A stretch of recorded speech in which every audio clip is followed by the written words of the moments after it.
Howdy folks, Kinetic Carl here in my super secret Kinetic Lab of Wonders.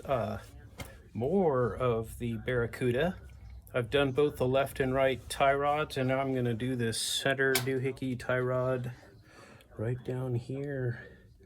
Let's see, is that my big toe there? Yeah, and there's my big toe over there. Yeah, I think that'll work. Now let's see when I get down in here if I block the picture. I think I don't. Oop, can't see because of all the light. I think we'll go with that. So, Kinetic Carl here in my super secret Kinetic Lab of Wonders, and it's still a Tuesday, more tie rod Tuesday. You know, these are Amera rods, I guess, because they're not Taiwanese. They are real American Amera rods instead of tie rods. And what I've done is I've already undone the cotter pin through here on the castle nut and loosened the castle nut and flipped it over, put it right back down again. That's just so that I have more as a target for my tool to grab onto. Kind of creates just I like to run the nut up just a little high so there's just a little well, and that just keeps this guy staying right in the center. It won't jump off. And I do that on both of them.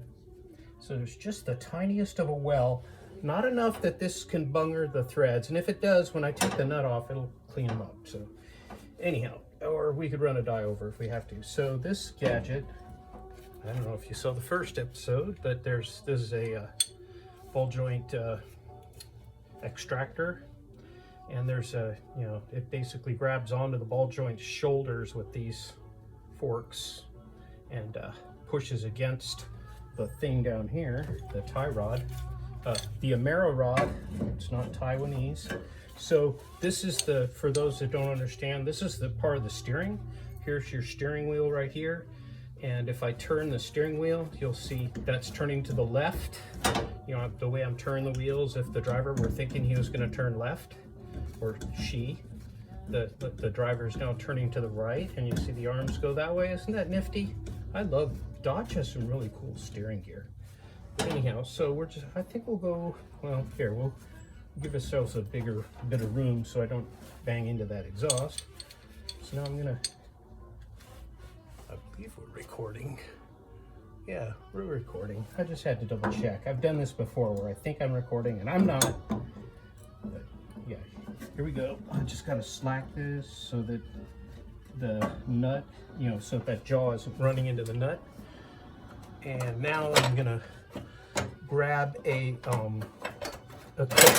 coaxing device, and I'm gonna coax this puller.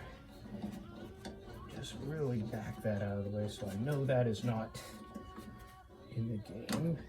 And you'll see it. Yep, there it goes. Kind of feel for the center. As it goes in, it will, will kind of find the sweet spot if you don't force it, except for the hammer. And the jaw is still loose, so I'm not running into that. We're almost there, kids. I suppose I could have got a heavier hammer. I used the same for down below. This hammer was more effective down there.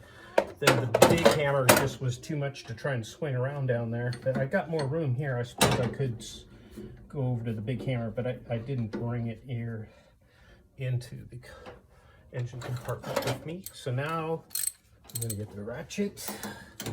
19 milli or 3/4 inch, probably blocking the shot.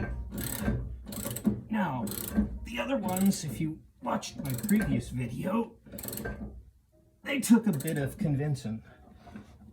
And of course, I didn't think about it, but where I placed the tool, the thing I want to bang on is right there, but I could hit it from here if I maybe turn the steering wheel a little. So, no, I can't. Maybe right there, I can just smack it. Maybe it is good I got the small hammer. Anyhow, the idea is you jar that, or can it, or, I don't know, vacuum pack. But most people use jar. Oh, the crescent just fell off the back. We'll increase the tonnage by which we are squeezing this ball joint. And, oh yeah, haha. And I believe, did we? Yeah. Haha. Okay, one down. You saw how, that's why I leave that also, the not only leaving the nut on there backward and making a little well gives you a dip for that tool to stay engaged in. Having the nut on there, all of this would have gone flying apart.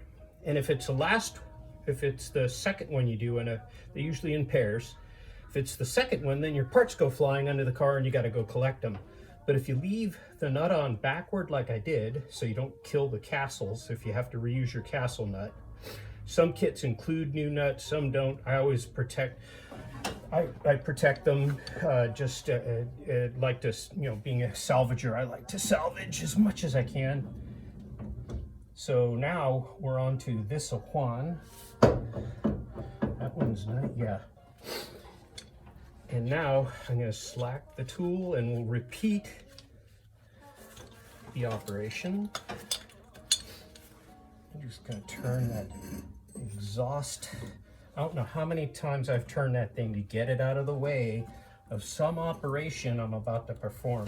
I think I'll go for more left-hand turn. And on. And engage. Beam me up, Scotty. There we go. Oh, I need more, Captain. Need more dilithium crystals. All right.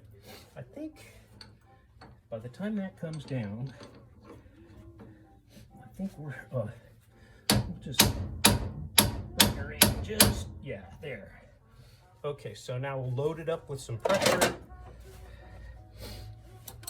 I've already marked this with yellow tape on the left side with an L, so that and I know it looks like we're at the right, but we're in the car looking back. I mean, we're looking at the back end of the car. We're sitting in the front looking at the back, well, toward the back. And we're looking toward the steering. Okay, so I'm going to apply muchos tonos. And, oh, hey, that one, I was so fast with the hammer, you didn't even see me move. Sorry, I must have timed that poorly.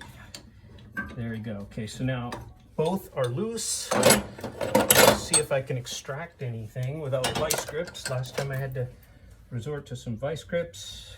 Nope, the nuts are, I'm able to turn them off with my fingers. I think part of it is these aren't exposed to so much road, you know, where they're at. There's still some road debris at them, but not nearly as much as out by the wheels where it's slinging. You know, the wheels are literally slinging stuff.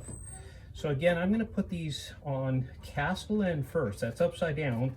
I'm just doing it to protect, just in case, on the odd chance that a kitty got doesn't fit, because I haven't actually gone and, you know, I have to take it all apart to find out if things are right. But so far they look right, but just in case, I'm saving those threads. I don't want to bunger these if I don't have to. Now I know I've already kind of bungered the rubber seals with the vice grips trying to stop those other guys from spinning, but so now the steering wheel isn't attached. See, the steering wheel only controls that one right there. This kind of bar going with the yellow tape connects this one to this one over here. Then there's yet another flexible union here, and it goes out to the wheels to control the right wheel and then to control the left wheel going that way. So yeah, isn't that, look at that, let's just see that lock to lock action there. And the bounce is because there's a steering wheel, and it's an old school real steering wheel. No airbag in the center steering wheel.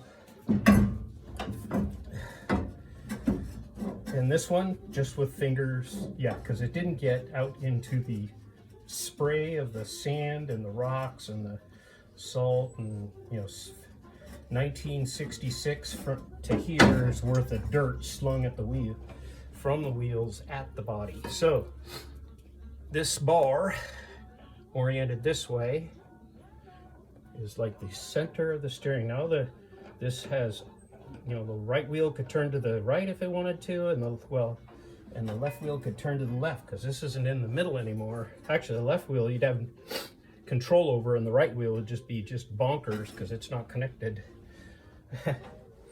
And actually, without this bar in the center, you wouldn't even be able to connect the left wheel, because this goes to the bit that the steering wheel is connected to, and then this little connection goes off to the left-hand wheel. So if you don't have this to connect to, you just got the rod there. There's no way to, yeah. So very key member.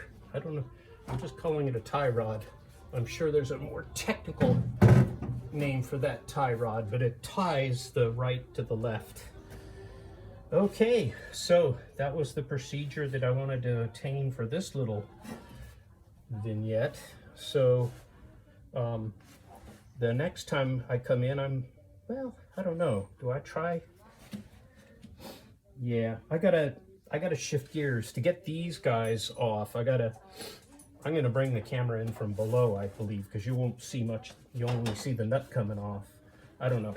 Anyhow, Kinetic Carl and his super secret lab of kinetic wonders on a Tuesday afternoon, staring up at my lighting in the iPhone, and signing out for now. Oops, bonking into the camera stand. Everyone be safe and carry on. Can't tell if I turned it off.